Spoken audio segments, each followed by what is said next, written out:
scumbag attractor in the history of mankind by walking down streets where hot neon burns like souls on fire, then slipping furtively down a side alley that isn't always there. The wall that blocks off the end of the alley has a single door, a flat slab of steel set flush into the grimy brickwork, with no bell or handle.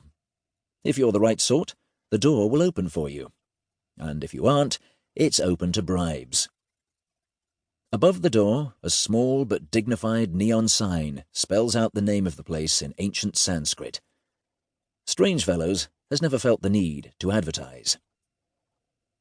Beyond the door lies an entrance foyer that doesn't even try to appear welcoming. The furniture usually looks like it's been recently used in hand-to-hand combat, apart from where people are slumped across it, doing their best to sleep off some of the hangover before they have to head out again into the unforgiving night.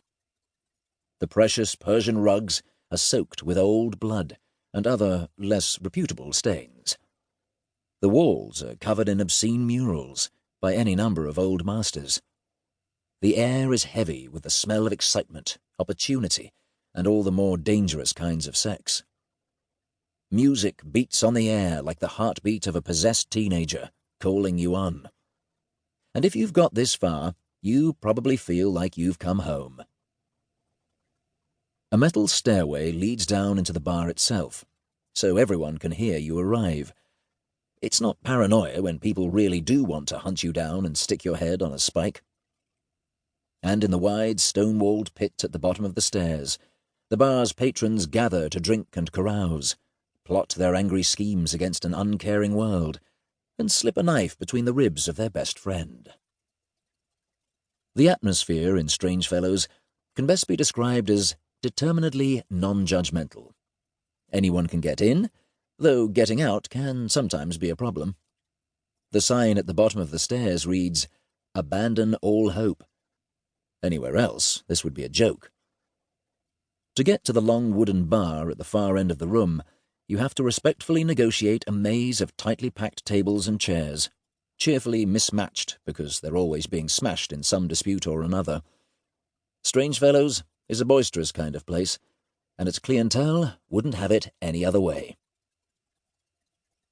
On the night when it all began, John Taylor was leaning on the bar chatting with Strangefellows' owner, bartender, and celebrated pain-in-the-ass, Alex Morrissey. John was in his late 30s and in pretty good shape, considering the perilous nature of his chosen career.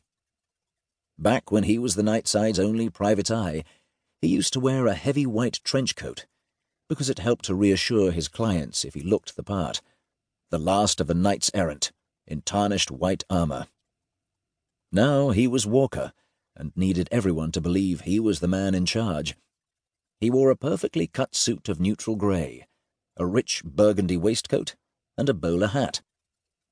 Partly in tribute to his former best enemy and mentor, the previous Walker, but mostly because that particular look had always represented authority in the Nightside. John Taylor. A good man in a bad place. Because someone had to be. Alex Morrissey, on the other hand, was born in a bad mood and probably punched the doctor. Now heading reluctantly into his late 30s, Alex was tall, pale, and malevolently moody.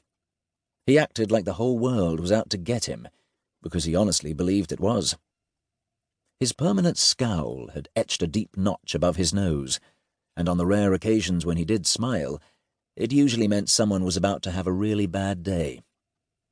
He always wore black, in one style or another, topped off with designer sunglasses and a snazzy black beret, tilted at a rakish angle, to hide the fact that he was prematurely bald. Proof, if proof was needed, he was prone to saying bitterly that God hated him personally. People who knew Alex thought that was only to be expected.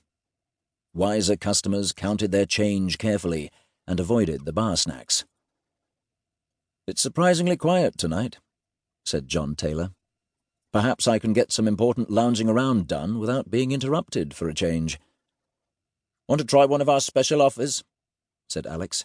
"I'm offering very reasonable rates on some glowing champagne from the Holy Order of St. Strontium, complete with a depleted uranium swizzle stick."